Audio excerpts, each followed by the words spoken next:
Something like 40% of people admit to lying to their partner about money.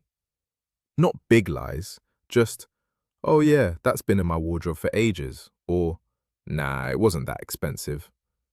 But it adds up, and we don't even clock it as lying. And the really wild part? We're not lying to protect them. We're lying to protect ourselves from feeling judged about a decision we already know was bad. That is uncomfortably accurate.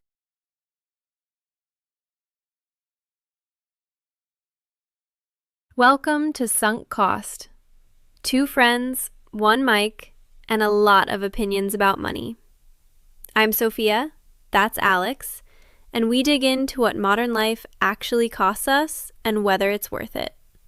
New episodes every Monday, Wednesday, and Friday. Today we're talking about money lies, the ones we tell our friends, our partners, and honestly, the ones we tell ourselves. Alex, I want to start with you. When's the last time you lied about money? Oh, brilliant opener. Right, okay. Last week. My Mini needed a new something, I don't know, some part. 300 quid. And my mate Danny asked how much it was, and I said, oh, not too bad, like 150 or so. Why did you cut it in half? Because if I say 300 out loud to another person, it becomes real. It lives in the world.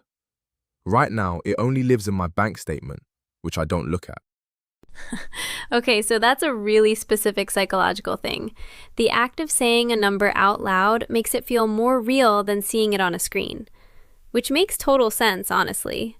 It's like the money pain is more acute when you talk about it than when you just watch a number change on an app. That explains everything about my life, to be honest. But here's where it gets interesting. The lying to other people is almost easier to understand than the lying to ourselves. Like, at least when you lie to Danny, you have an audience. When you lie to yourself, who are you even protecting? Okay, yeah. I want to talk about this properly, actually, because I've been thinking about it. I used to do this thing with Jess, my ex, where if I'd bought something daft, I'd move it to a different card and just sort of mentally file it away. Like, that money doesn't count. It's on the other card. The other card trick. Yeah. And she never asked, and I never told her. And I think we both knew something was off, but neither of us wanted to open that drawer, you know? And it wasn't even the amount. It was more that it had become this habit of not being honest, about small things that turned into bigger things. That's really honest of you to say. And I think that's actually the core of it. Money lies in relationships aren't really about money. They're about shame, and shame about judgment, and the fear that someone will see the full picture of how you make decisions and think less of you. Yeah, that's exactly it. It wasn't even about the money. There's a term for this: financial infidelity. And studies keep showing it's one of the leading causes of relationship breakdown, ahead of a lot of things people assume come first. But here's what I find fascinating. Most of the lies are small. They're not, I have a secret gambling debt. They're, I said it was $40, but it was 90. Death by 1,000 fivers. Exactly. And the thing that makes it hard to stop is that each individual lie feels victimless. Like, who is actually harmed by you saying your jacket was cheaper than it was? The relationship, slowly, over time. But you can't see that in the moment, can you? In the moment, it just feels like smoothing things over. Right, and that's the sunk cost of it. Pun fully intended. Every little lie costs you a tiny bit of trust and a tiny bit of your own self-respect, and you don't notice until there's a deficit. Hang on. So the lying to a partner and the lying to yourself are actually the same thing?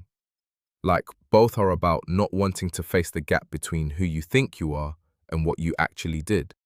Yes, that's exactly it. The story you tell your partner is the same story you need to believe about yourself. I've grown so much in this podcast. It's been what, 4 minutes?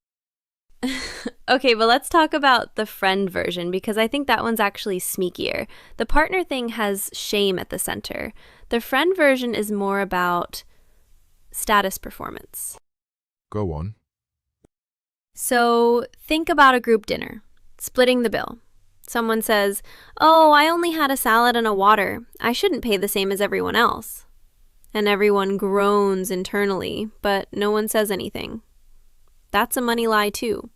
But it's not shame-based. It's a status negotiation. That person is saying, "I manage my money well, and I'm not going to let your choices affect my spending." It's actually kind of aggressive. Oh, that person is the worst. That person ruins every dinner. And you know what? They're always, not always, but often, the one who earns the most. It's never the actually skint one who pulls that move. The actually skint one just quietly doesn't order a starter. That's a real thing. And honestly, it's often the higher income people who nickel and dime social situations. Because they have more psychological permission to prioritize their own finances out loud, That's mental. That is genuinely mental. it gets worse. The people who can least afford to absorb a shared bill are least likely to say anything because they don't want to signal that they're broke. I've been that person. Early 20s, just moved to London, completely skint, and I would say nothing. I'd just silently calculate whether I could cover my share without going into my overdraft, and then come home and eat cereal because I'd blown my food budget on one night out. And nobody knew. Nobody knew. And I'd have died before telling them. Because being broke in your 20s in a city where everyone looks like they're doing fine it's isolating in a way that's hard to explain. I know exactly what you mean. When I first moved to London from California, I had this gap between what I thought I'd earn and what things actually cost. And I spent months just performing fine. Like, yeah, totally. Let's do bottomless brunch. Absolutely. I definitely have that money. I never knew that about you. It's not something you lead with. That's the whole point.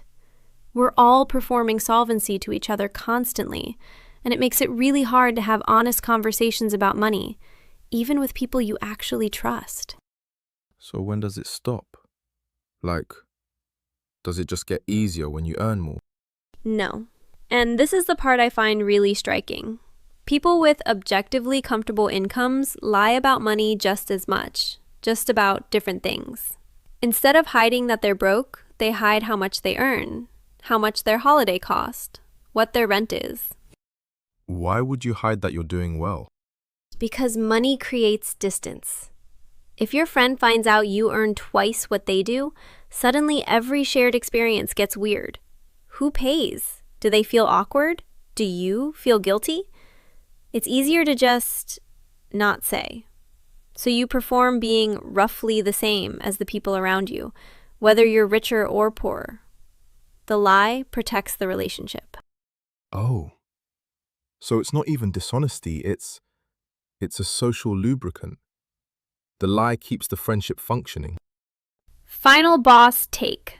The reason we lie about money isn't because we're weak or dishonest. It's because money is the one area of life where honesty is genuinely socially punished. You admit you're broke, you get pity or exclusion. You admit you're doing great, you get resentment or expectation. The rational move, socially, is to lie. We've built a system where honesty about money costs more than dishonesty. That is. Okay, I want to push back slightly, because I think there's a version of this where we use that as an excuse.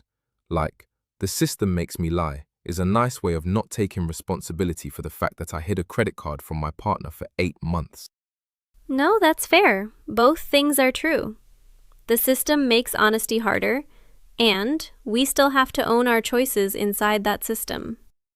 I think the one I struggle most with now, and I'll be honest here, is lying to myself about what I'm building versus what I'm spending.